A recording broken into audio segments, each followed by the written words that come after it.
আসসালামু আলাইকুম। আজ বানিয়ে দেখাবো কাঁচা আমের ভর্তা। কাঁচা আমের সিজন চলছে, আর কাঁচা আমের এই সিজনে কাঁচা আমের এই ভর্তা যে না খাবেন সেই মিস করবেন।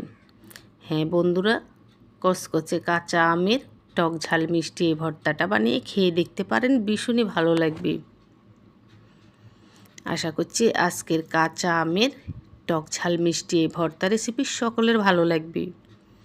যদি সামান্য পরিমাণও ভালো লাগে, ফ্রেন্ডস ফ্যামিলির সাথে ভিডিওটা শেয়ার করবেন আর লাইক কমেন্ট করে যাবেন। আর প্রতিদিন নতুন নতুন ভিডিও পেতে চাইলে চ্যানেল সাবস্ক্রাইব করে রাখতে পারেন।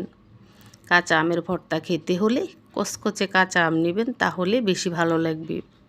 তো দেখুন, ছোট সাইজের কচকচে 10টি কাঁচা আম নিয়ে নিছি। এবার আমগুলোর খোসা ছাড়িয়ে নিছি। একটা আম একটু লালচে হয়ে গেছে, তবেই কচকচে আছে। এবার এই আমগুলোকে ডুবো ডুবো পানিতে ভিজিয়ে রাখছি। সাথে দিয়ে দিলাম হাফ চা চামচ লবণ। অবশ্যই এই স্টেপটা করবেন, তাহলে এই ভর্তাটা খেতে ভাল লাগবে। আচ্ছা যাক, লবণ পানিতে 10 মিনিট ভিজিয়ে রেখেছি ঢাকনা দিয়ে ঢেকে। পাক্কা 10 মিনিট শেষ।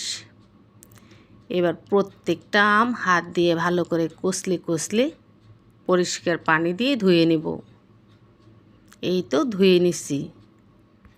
এভাবে 10 মিনিট লবণ পানিতে ভিজিয়ে যদি ভালো করে আমগুলো ধুয়ে নেন, তাহলে এই আমের ভর্তা খেতে খুবই ভালো লাগবে। আমের কষটা আলাদা হয়ে যাবে।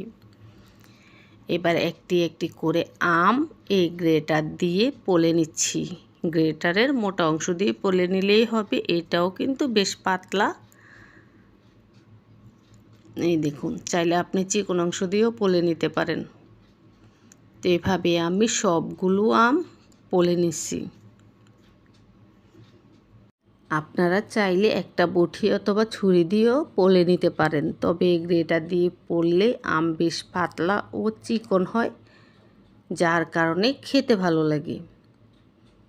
আচ্ছা দেখুন, এবার 10টি আমের জন্য নিয়ে নিচ্ছি একেবারে মেপে মেপে 10 চায়ের চামচ চিনি, নিয়ে নিচ্ছি হাফ চা চামচ লবণ, আর নিয়ে নিচ্ছি 10টি আমের জন্য 10টি কাঁচামরিচ ছোট করে কেটে। এবার হাতটা পরিষ্কার করে ধুয়ে সব কিছু একসাথে মেখে নিচ্ছি। কাঁচামরিচের ঝাল বুঝে মরিচটা দেবেন। ঝাল বেশি হলে আপনি 5টা দিলেও হবে। এই মরিচগুলোর ঝাল কম, তাই আমি 10টা দিছি। বাস, তারপর মেখে নিলে হয়ে গেল কাঁচা আমের টক ঝাল মিষ্টি ভর্তা।